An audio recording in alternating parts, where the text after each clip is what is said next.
আসসালামু আলাইকুম এভরিওয়ান, আশা করি সবাই ভালো আছেন। আমরা অনেকেই ফেসবুকের জন্য বিভিন্ন ধরনের ভিডিও তৈরি করি।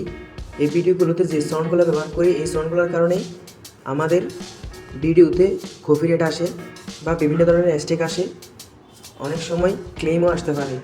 এই জন্য আমরা অনেকেই জানি না ফেসবুকে ভিডিওতে মিউজিকগুলো কোত্থেকে ব্যবহার করব এবং কীভাবে ব্যবহার করলে আমার ভিডিওতে বা আপনাদের ভিডিওতে ক্লেম আসবে না বা স্ট্রাইক আসবে না।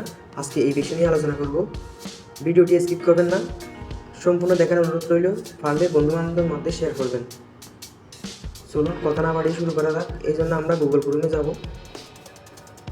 গুগল ক্রোমে যাওয়ার পর দেখুন এখান থেকে সার্চ বার আছে, সার্চ বারে ক্লিক করবো হলো ফেসবুক ক্রিয়েটর স্টুডিও।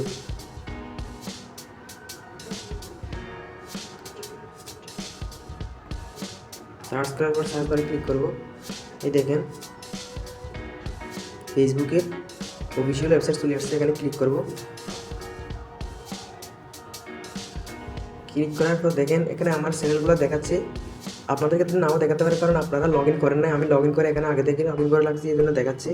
এই দেখুন আমার চ্যানেলগুলো দেখাচ্ছে এখানে, বা আমার আইডিও দেখাচ্ছে। দেখেন কোন মধ্যে আমার আইডি দেখাচ্ছে। আপনাদের ক্ষেত্রে নাও দেখাতে পারে। এখন আমি এখান থেকে ডেস্কটপ মোড করব। ডেস্কটপ মোড করার জন্য এই 3 ডট মেনুতে ক্লিক করব। ক্লিক করার পর স্ক্রল করে নিয়ে সার্চ করে দেখুন ডেস্কটপ সাইট লেখা আছে। এই ডেস্কটপ সাইটে রাইট চিহ্ন দিয়ে দিব। দেওয়ার পর দেখবেন ডেস্কটপ সাইট হয়ে যাবে। দেখুন আমার ফেসবুক পেজ এবং প্রোফাইল দুইটাই ডেস্কটপ মোডে দেখাচ্ছে।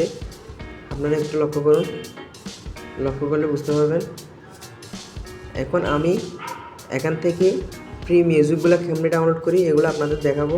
এই জন্য এখানে অল টুলস একটা অপশান আছে, এই অপশানে ক্লিক করতে হবে। ক্লিক করার পর এই দেখেন এখানে একটা ক্লিক করতে হবে। ক্লিক করার পর দেখেন এই দেখুন এখানে সাউন্ড কালেকশন একটা অপশান আছে, এই সাউন্ড কালেকশনে ক্লিক করতে হবে। ক্লিক করার পর দেখেন এখানে হাজার হাজার হাজার হাজার গান রয়েছে। আপনি এখান থেকে চাইলে সার্চ বারে ক্লিক করিও, দেখেন এখানে সার্চ বারে ক্লিক করিও আপনি এখানে গান সার্চ করতে পারেন। এই দেখুন এখানে একটা ডাউনলোডের অপশান আছে, এই ডাউনলোডের অপশানে দিয়ে আপনি ডাউনলোড করতে পারবেন, আর এখান থেকে প্লে অপশানে দিয়ে প্লে করতে পারেন। আশা করি আমার কথাটা বুঝতে পারছেন। আমি একটা আপনাদের গান প্লে করে দেখাই। দেখুন